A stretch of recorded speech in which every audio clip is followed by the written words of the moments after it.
Hi everyone, this is a quick video explaining how to properly label cells for this job. Our team is working on a computer program that will be able to identify and segment cells in 3D. To do this, we've turned a 3D scan of some cells into 2D slices, laid out as sets of images, and need your help in labeling the cells. If the cells are labeled well, the computer program can learn how to label and track the cells by itself. Here is an example of the type of image you will be asked to annotate. Each panel is a layer of a 3D image, which stack on top of each other as you move from left to right and top to bottom. In some images, you may notice a thin line going through the panels like here.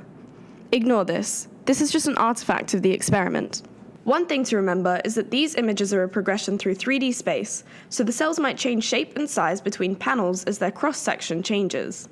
Not only that, as cells are moving into and out of the screen, they will appear to change from blurry to clear and back to blurry again, like here. See, the cell originally appears faint and small, becomes large and clear, and then returns to being faint and small again. Because of this, you're going to have to keep track of which cells are which.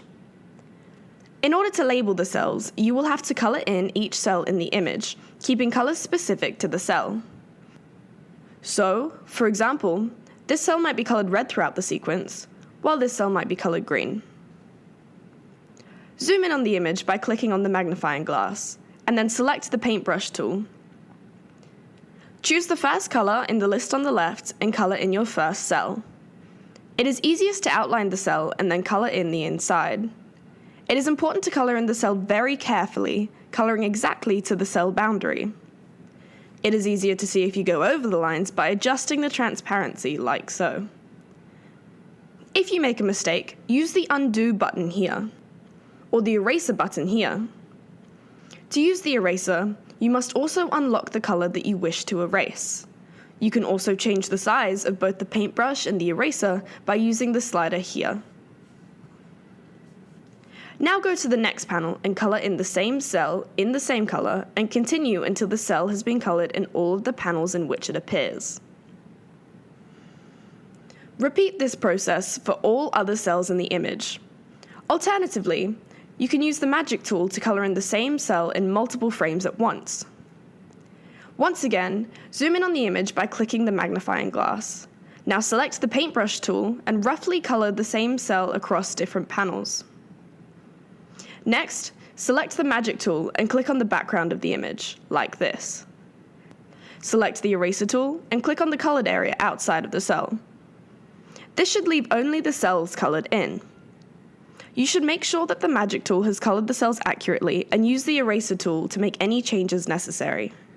If a cell disappears by moving out of the plane of an image, like here, don't use the color you used for that cell for any other cell. In a similar vein, new cells should be colored with colors that haven't been used yet. Even if a cell appears in the same place that another cell recently disappeared, remember that this is 3D space, and the two cells are most likely separate, but stacked on top of one another. If two cells are pressed into each other, like here, it is extremely important to label the cells with different colors to show that they are, in fact, two separate cells.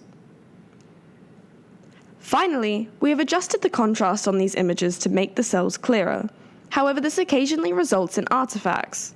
Remember that cells are oval or bean-shaped, so any dark regions or cell-like objects, like here, are artifacts and should be ignored.